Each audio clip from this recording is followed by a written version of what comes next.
आज मी तुम्हाला मॅगी अंड्यापासून पिझ्झा कसा बनवायचा ते दाखवणार आहे। तर आपण मॅगी उकडून घेतली, त्याच्यात आता आपण मिरची घालू, नंतर कांदा घालू, नंतर काकडी घालू, टोमॅटो पण घालू आणि कोथिंबीर। हे सगळं आपण मिक्स करू। त्याच्यानंतर लाल तिखट टाकू, थोडंसं चवीनुसार मीठ टाकू आणि मॅगी मसाला टाकू।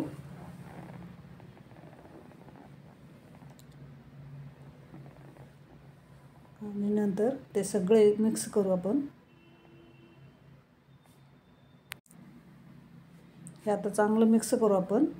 हे आपण 2 पुड्या घेतलेल्या आहेत मॅगीच्या आणि त्याच्यात मॅगी मसाला 2 पुड्या टाकलेल्या आहेत आणि त्याच्यासाठी आपण 4 अंडी फोडून घेणार आहोत।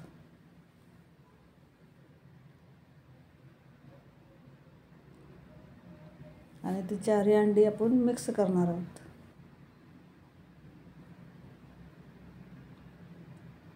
पटपट पटपट हलवणार आहे, छान हलवायचं, असं एकजीव करायचं। आणि नंतर आपण तिकडे पॅन तवा तापायला ठेवू।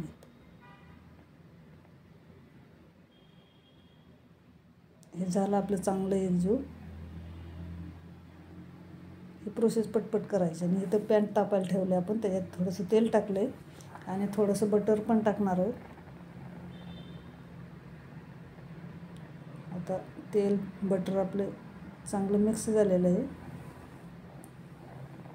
त्याच्यामध्ये हा आपण पिझ्झा बनवणार आहे पॅनमध्येच। हे सगळं पसरून घ्यायचं, एक प्लेन करायचं चांगलं। आणि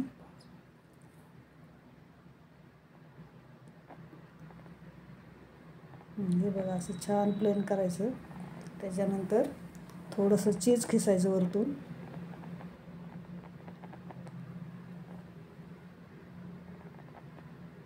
थोडंसंच खिसायचं।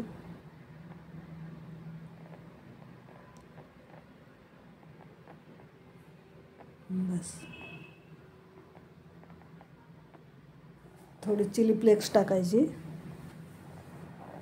आणि झाकण ठेवायचं। एक वाफ काढून घ्यायची।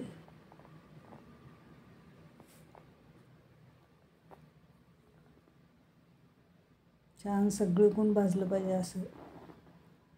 आपण बघूयात आता। तर हे पूर्ण झालेलं आहे। आपण आता डिशमध्ये काढून घेऊ। बघा, हा पिझ्झा किती छान दिसतोय। आता आपण कट करून घेऊ।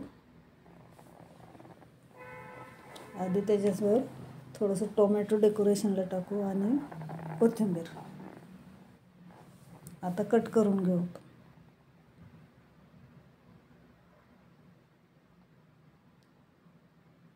खालून किती क्रिस्पीपणा आला बघा, छान झाला अगदी। आता आपण डिशमध्ये काढून घेऊ 2 पीस।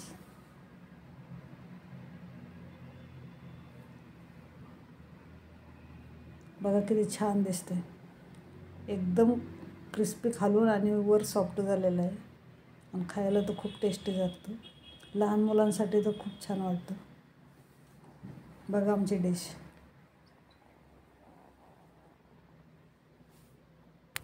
ही रेसिपी नक्की